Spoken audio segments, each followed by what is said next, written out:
नमस्कार, स्वागत है आपका कालका से समालखा में और मैं हूं आपके साथ दुर्गेश पांडे। खबर पानीपत से है, जहां 84 खास गांव में मजदूर के हत्या का मामला सामने आया है।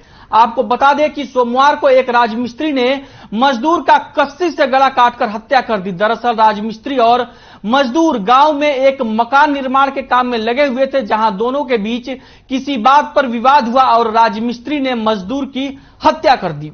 वहीं घटना के बाद राजमिस्त्री मौके से फरार हो गया है। पुलिस ने मजदूर का शव पोस्टमार्टम के लिए सिविल अस्पताल में रखवाया है। फिलहाल पुलिस ने मामले में केस दर्ज कर कार्रवाई शुरू कर दी है और देर शाम पुलिस ने हत्यारोपी राजमिस्त्री को गिरफ्तार कर लिया और आरोपी से पूछताछ की जा रही है।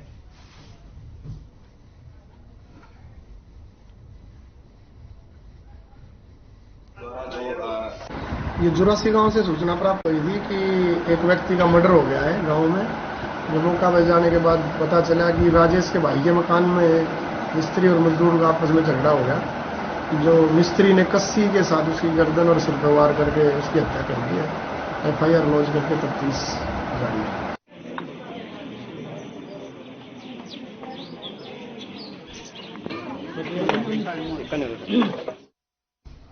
खबर पर ज्यादा जानकारी के साथ हमारे संवाददाता धर्मवीर सहरावत हमारे साथ जुड़ चुके हैं। जी धर्मवीर, क्या कुछ अहम जानकारी है खबर को लेकर आपके पास?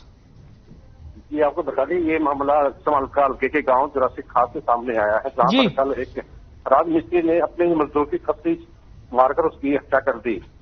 शुरुआती जांच में सामने ये आया है कि इन दोनों की मकान में जो ये निर्माणाधीन काम कर रहे थे, वहां पर राजमिस्त्री और मजदूर की आपसी कहासुनी हो गई थी। उसके चलते राजमिस्त्री को गुस्सा आया और वहां पर रखी कस्सी फिर उसकी गर्दन पे वार किया, जिसके चलते उसकी मौके पर ही मौत हो गई।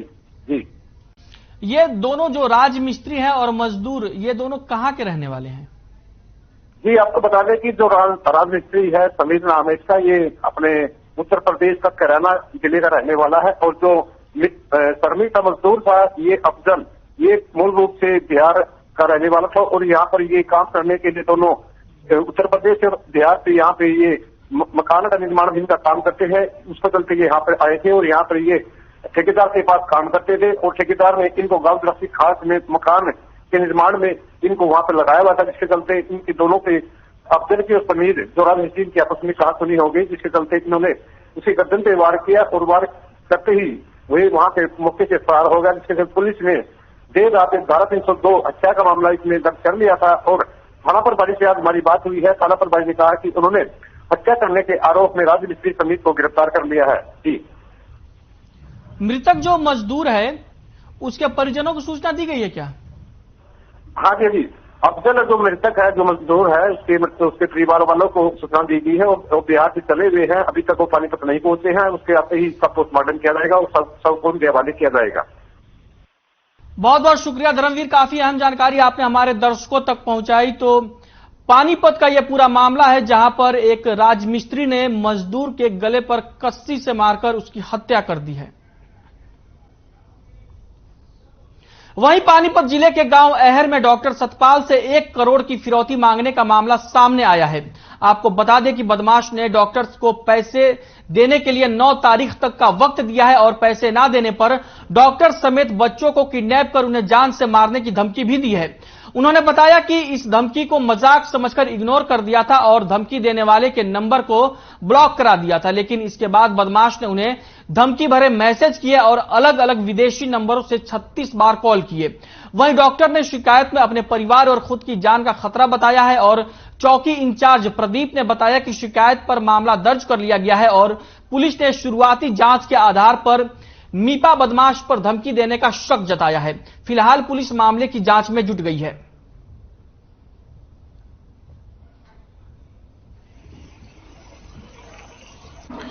सर, कल सतपाल सनौ पे रामचंद्र वासी द्वारा, जिसने एयर चौक के पास शांति हॉस्पिटल बना रखा है, उसके पास फोन आया है बाहर से, विदेश का नंबर है।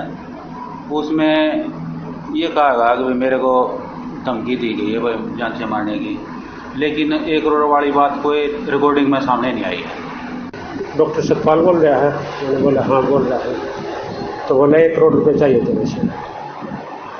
तो मैंने सोचा कोई वैसे मजाक में कर रहा होगा, मान ले कोई बात नहीं, मान ले मैंने मजाक में लेकर फोन काट दिया। उसके बाद फिर उसके फोन बार बार 3-4 बार फोन भेजा है, मैंने नहीं उठाया। उसके बाद उसके मैसेज आए, मैसेज में धमकी गई, गाली गलौज किया। 9 तारीख तक का टाइम दिया। बच्चों के किडनैप के बारे में मैंने मेरे को। पानीपत की यह खबर है जहां पर एक डॉक्टर से 1 करोड़ रुपए की फिरौती मांगने का मामला सामने आया है, जिसको लेकर डॉक्टर ने पुलिस में शिकायत की और फिलहाल पुलिस मामले की जांच में जुट गई है।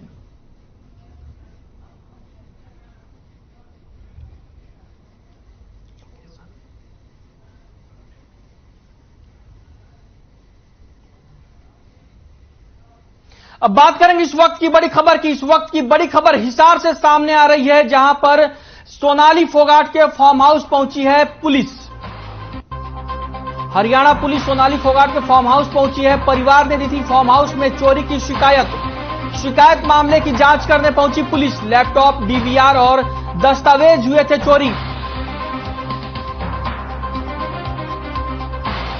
सोनाली के फार्म हाउस पहुंची हरियाणा पुलिस हिसार से। इस वक्त की बड़ी खबर हम आप तक पहुंचा रहे हैं। चोरी के मामले की शिकायत पुलिस को दी गई थी, जिसके बाद पुलिस मामले की जांच करने के लिए सोनाली फोगाट के फार्म हाउस पहुंची है। सोनाली फोगाट के फार्म हाउस पर पहुंची है पुलिस। हरियाणा पुलिस मामले की जांच करने के लिए पहुंची है। तस्वीरें आप अपनी टीवी स्क्रीन पर देख सकते हैं किस तरीके से हरियाणा पुलिस सोनाली फोगाट के फार्म हाउस में जांच कर रही है और ये एक्सक्लूसिव तस्वीरें हम आपको हर खबर पर दिखा रहे हैं।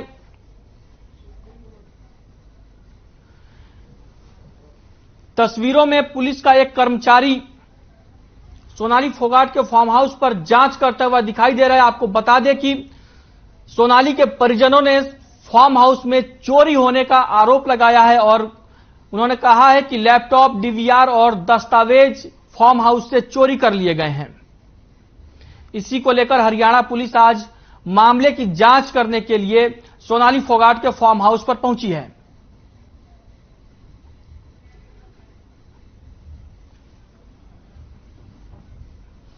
हिसार से इस वक्त की बड़ी खबर हम आप तक पहुंचा रहे हैं, जहां पर सोनाली फोगाट के फार्म हाउस पर चोरी के मामले की जांच करने के लिए हरियाणा पुलिस पहुंची है।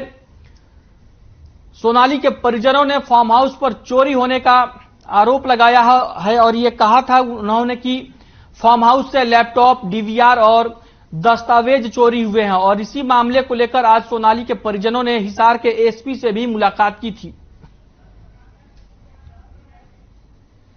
खबर पर ज्यादा जानकारी के साथ हमारे संवाददाता अनूप कुंडू हिसार से हमारे साथ जुड़ चुके हैं। जी अनूप, क्या कुछ अहम जानकारी है खबर को लेकर? देखिए दुर्गेश, जिस प्रकार से सोनाली फोगाट के मामले में पुलिस जांच कर रही है, चाहे वो गोवा पुलिस हो या फिर हरियाणा हिसार पुलिस हो, तो जैसे जैसे जांच आगे बढ़ रही है वैसे वैसे बहुत सारे खुलासे भी हो रहे हैं जी। आज हिसार पुलिस सोनाली फोगाट के फार्म हाउस पर पहुंची, हालांकि बड़ी देरी से पहुंची। पहले जब चोरी हुई थी उसी समय शिकायत दे दी थी। आज परिजन जब दोबारा एसपी से मिले उसके बाद जांच शुरू हुई है और अभी पुलिस जांच कर रही है। ये तो जांच के बाद ही पता चलेगा कि जो चीजें चोरी हुई लिखाई गई है उनमें से कितनी चीजें चोरी हुई है, क्या क्या चोरी का सामान जो यहाँ घर से गायब है, वो तमाम चीजें जांच में सामने आ जाएगी। लेकिन हाल फिलहाल जो है, परिवार के लोगों ने जैसे ही आज एसपी से मुलाकात की तो एसपी ने आश्वासन दिया था कि तुरंत प्रभाव से इस पे कार्रवाई होगी और जो भी आरोपी है उनको भी गिरफ्तार किया जाएगा। हालांकि अभी तक आरोपी को गिरफ्तार करने की सूचना तो नहीं है, लेकिन पुलिस जरूर इंक्वायरी के लिए, जांच के लिए यहाँ पर पहुंच गई है। इसके साथ साथ दुर्गेश, एक बड़ी बात जो सामने निकल कर ये भी आ रही है जी, जो सोनाली फोगाट का भाई है रिंकू, उसने ये कहा कि अगर गोवा पुलिस यहाँ पर जांच के लिए आए तो वो परिवार को साथ लेकर के जो गुड़गांव के फ्लैट है उनमें जांच करे, क्योंकि पहले ही बहुत ज्यादा सबूत मिटाए जा चुके हैं और वे परिवार के लोगों को साथ में लेकर गोवा पुलिस जांच नहीं करती है तो और भी सबूत मिटाए जा सकते हैं। ऐसा सोनाली फोगाट के भाई रिंकू द्वारा बयान दिया गया, जो बहुत बड़ा बयान अभी सामने आ रहा है। दुर्गेश, अनूप, ये चोरी का मामला कब का है? जो ये चोरी के मामले की जांच करने हिसार पुलिस पहुंची है, ये चोरी क्या फार्म हाउस में जो चोरी की बात कही जा रही है, ये क्या सोनाली की मौत के आसपास की घटना है या उससे काफी पहले की घटना है?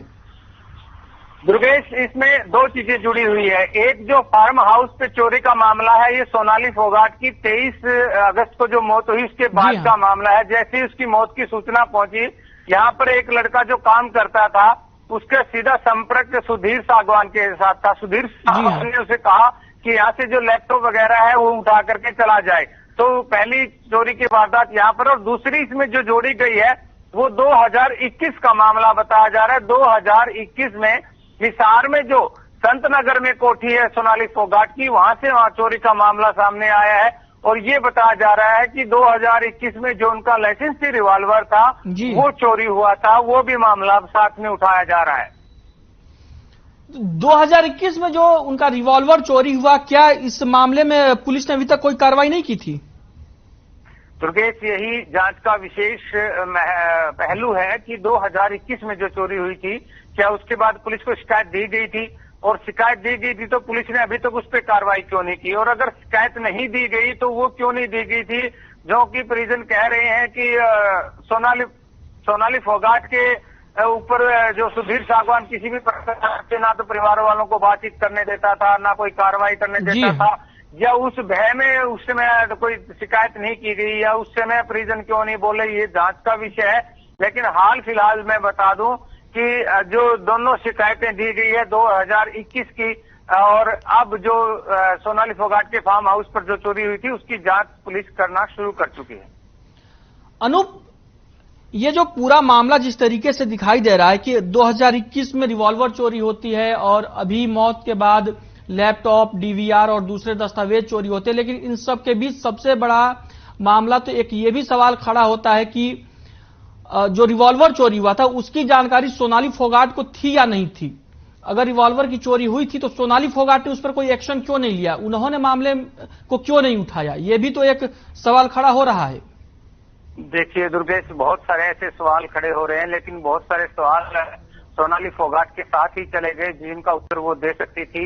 लेकिन अब परिवार के लोगों ने जो शक जाहिर किया है कि 2021 में जो घर पर चोरी हुई थी उसके बाद उनका रिवॉल्वर नहीं है, तो ये जांच के पहलू है। क्योंकि बहुत सारे ऐसे सवाल थे जिनका जवाब सोनाली फोगाट दे सकती थी, लेकिन जब सोनाली फोगाट इस दुनिया में ही नहीं है तो बहुत सारे राज भी उनके साथ एक सवाल और है कि ये जो लैपटॉप, डीवीआर और दस्तावेज जो चोरी हुए हैं, और ये बताया जा रहा है कि एक लड़का काम करता था फार्म हाउस पर और सुधीर ने उसको कॉल किया और उसके बाद उसने सारी चीजें वहां से चोरी की, जिस पे आरोप लगाया जा रहा है, तो वो लड़का फिलहाल कहां है?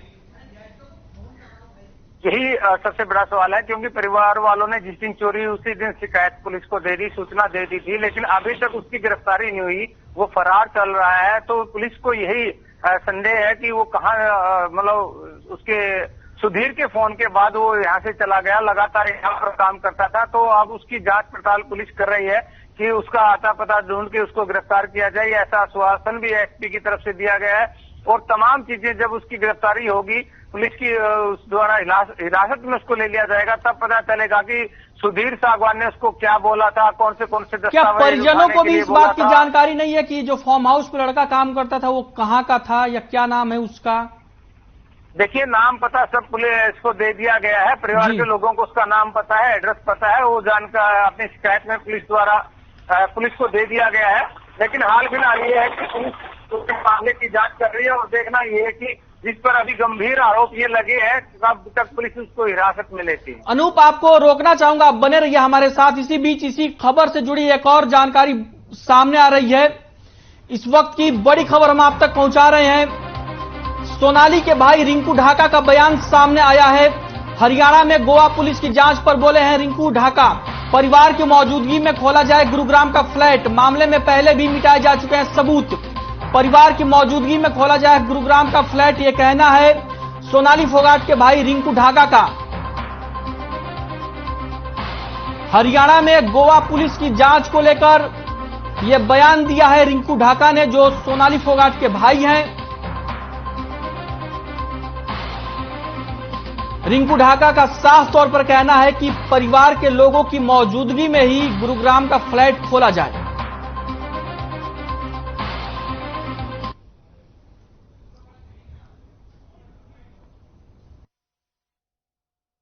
सोनाली फोगाट हत्याकांड में मेरी हरियाणा सरकार और गुड़गांव पुलिस से प्रार्थना है कि जब भी गोवा पुलिस हरियाणा में आए और गुड़गांव फ्लैट को खोला जाए तो वहाँ सोनाली फोगाट के परिवारजनों की मौजूदगी में ही उनको खोला जाए, क्योंकि आरोपियों के द्वारा पहले भी बहुत सबूत मिटा दिए गए हैं और परिवार के सदस्यों की गैर मौजूदगी में अगर वो वहाँ पर इन्वेस्टिगेशन करते हैं तो ये केस बिल्कुल यहीं ख़त्म हो जाएगा और इंसाफ मिलने की कोई उम्मीद नहीं रहेगी।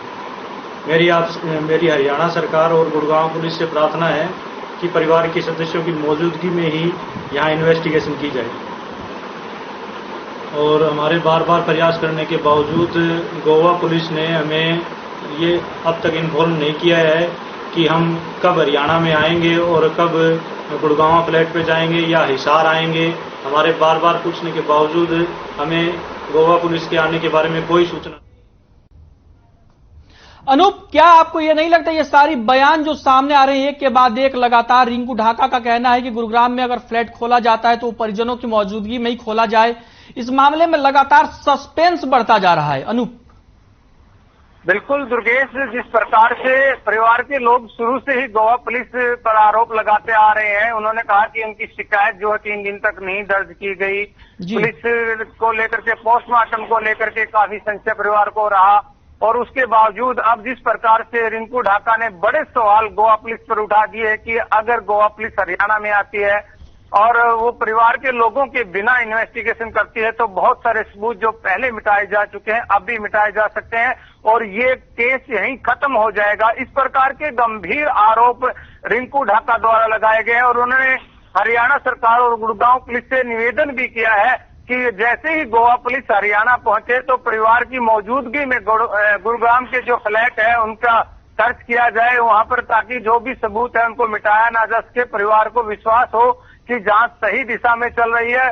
रिंकू का ये भी कहना है कि अगर ऐसा नहीं किया जाएगा तो ये केस यहीं खत्म हो जाएगा। दुर्गेश। अनूप, आज गोवा के सीएम प्रमोद सावंत ने भी बयान दिया था कि मामले की जांच सही दिशा में चल रही है, और जबकि अभी आपने रिंकू ढाका का बयान सुना, जो सोनाली फोगाट के भाई है, वो कह रहे हैं कि परिवारजनों के मौजूदगी में ही गुरुग्राम का फ्लैट खोला जाए और उसके बाद ये लगातार परिवारीजन कह रहे हैं कि मामले की सीबीआई जांच हो। तो ये तो साफ तौर पर दिखा रहा है कहीं ना कहीं कि जो परिजन है सोनाली फोगाट के, उनको गोवा पुलिस पर भरोसा नहीं है। बिल्कुल दुर्गेश, शुरू से ही ऐसे बयान आ रहे हैं कि जो सोनाली फोगाट का परिवार है वो गोवा पुलिस को लेकर के कभी संजीदा था ही नहीं। उन्होंने शुरू से ही गोवा पुलिस की कार्रवाई पर काफी गंभीर सवाल उठाए हैं और अब तो खास करके जब गोवा पुलिस हरियाणा में आ रही है तो परिजनों ने साफ तौर पर कह दिया है कि अगर परिवार के बिना इस प्रकार की कोई इंक्वायरी आगे बढ़ाई जाती है तो ये केस यहीं खत्म हो जाएगा। गोवा की पुलिस से पहले उन्होंने गुरुग्राम पुलिस और हरियाणा सरकार से गुहार भी लगाई है कि गोवा पुलिस जैसे यहाँ पर आकर इंक्वायरी करे तो परिवार के सदस्यों के सामने करे, जो फ्लैट है वो परिवार के लोगों के सामने खोले जाए।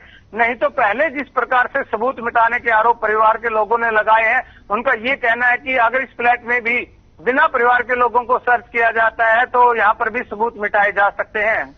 अनूप, एक अहम जानकारी ये है कि मामले में हरियाणा सरकार ये कह रही है कि उन्होंने गोवा सरकार को सीबीआई जांच के लिए सिफारिश कर दी है, लेकिन आज जो प्रमोद सावंत जो गोवा के मुख्यमंत्री हैं, उन्होंने बयान ये दिया था कि मामले की जांच अब डीएसपी लेवल के अधिकारी की अगुवाई में होगी। तो आपको नहीं लगता कि ये काफी एक तरीके से सस्पेंस वाला मामला चल रहा है, क्योंकि गोवा के सीएम कह रहे हैं कि डीएसपी लेवल का अधिकारी अब जांच करेगा मामले की, और परिवारीजन है जो सोनाली फोगाट के, वो पहले से ही कह रहे हैं, पहले डे 1 से कह रहे हैं कि सीबीआई मामले की जांच करे। तो आपको नहीं लग रहा है कि इसमें कहीं ना कहीं पूरे मामले में डिले किया जा रहा है? बिल्कुल बिल्कुल दुर्गेश, जो परिवार के लोग जिस प्रकार से आरोप लगा रहे हैं कि सीबीआई जांच नहीं हो रही और सीबीआई जांच होनी चाहिए, उधर से चाहे गोवा सरकार की बात हो, यहाँ वहाँ के अधिकारियों की बात हो, बार बार सीबीआई जांच की परिवार को आश्वासन दिया जाता है हरियाणा सरकार की ओर से भी और उसकी तरफ से कि अगर परिवार चाहेगा तो सीबीआई जांच होगी। जब परिवार मतलब चीख कर बोल रहा है कि सीबीआई जांच होनी चाहिए, फिर परिवार का चाहने जैसा क्या बच जाता है। और अब ये बात है कि जिस प्रकार से गोवा के सीएम का बयान आया है कि उन्होंने कुछ डॉक्यूमेंट जो है हरियाणा सरकार को, मुख्यमंत्री को भेजे और डीजीपी लेवल के जो है डीजीपी को भेजे गए हैं, तो ये तमाम चीजें हैं जो कहीं न कहीं परिवार वाली नहीं नजर आ रही, क्योंकि परिवार सीबीआई जांच की मांग कर रहा है। और गोवा सरकार कह रही है कि गोवा पुलिस जो जांच कर रही है वो सही दिशा में जा रही है, जबकि परिवार के लोग पहले दिन से ही गोवा पुलिस पर सवाल उठा रहे हैं। और अब रिंकू ढाका ने तो और भी गंभीर सवाल उठा दिए कि अगर गोवा पुलिस हरियाणा में आके जांच करती है और परिवार के लोगों को साथ नहीं लेती तो सबूत मिटाए जा सकते। तो ऐसे में परिवार के लोग कैसे गोवा पुलिस पर विश्वास करेंगे, जबकि उनकी शुक्रिया अनूप, काफी अहम जानकारी आपने हमारे दर्शकों को दी। मामले में लगातार सस्पेंस बढ़ता जा रहा है। सोनाली फोगाट की मौत के बाद से ही लगातार परिवार सीबीआई जांच की मांग कर रहा है और वहीं पर गोवा सरकार अब डीएसपी लेवल के जांच तक पहुंची है। बढ़ते हैं आगे। हरियाणा यूथ कांग्रेस के अध्यक्ष दिव्यांशु बुद्धिराजा ने यमुनानगर में मीडिया से बातचीत करते हुए कहा कि आरटीआई के जवाब में सरकार ने बताया है कि पिछले 8 सालों में 8 नए सरकारी स्कूल खोले गए हैं। उन्होंने कहा कि सरकार ने विधानसभा पटल पर जो 10 साल का डेटा पेश किया है उसके मुताबिक 2014 से 2015 में सरकारी स्कूलों की संख्या 14,504 थी, जबकि अब हरियाणा में मात्र 9,700 सरकारी स्कूल रह गए हैं। उन्होंने प्रदेश के सीएम से सवाल करते हुए कहा कि सीएम को यह बताना चाहिए कि 5,000 सरकारी स्कूल कहां चले गए। उन्होंने कहा कि मात्र 1 वर्ष में एक नया सरकारी स्कूल खोला गया है और 5,000 सरकारी स्कूल बंद कर दिए गए हैं। उन्होंने प्रदेश सरकार पर आरोप लगाते हुए कहा कि सरकार शिक्षा का निजीकरण करना चाहती है और इसी साजिश के तहत स्कूलों को बंद किया जा रहा है। हरियाणा यूथ कांग्रेस इसके खिलाफ हरियाणा के सभी 22 जिलों में अध्यापकों, ग्रामीणों और अभिभावकों के साथ मिलकर धरना प्रदर्शन शुरू करेगी। उन्होंने कहा कि जरूरी हुआ तो शिक्षा मंत्री के आवास का घेराव भी किया जाएगा और सरकार को शिक्षा को निजी हाथों में नहीं सौंपने दिया जाएगा।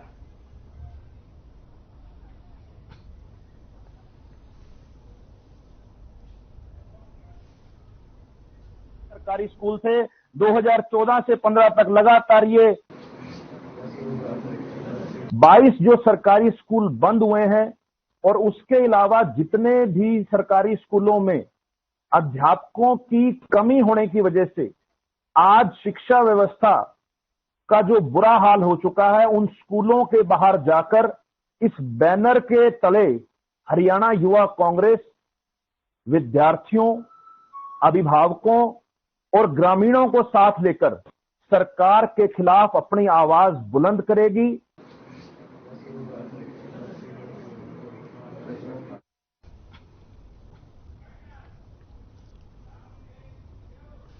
कालका से समाल खां में फिलहाल के इतना ही। मुझे दीजिए इजाजत और आप बने रहिए हर खबर के साथ।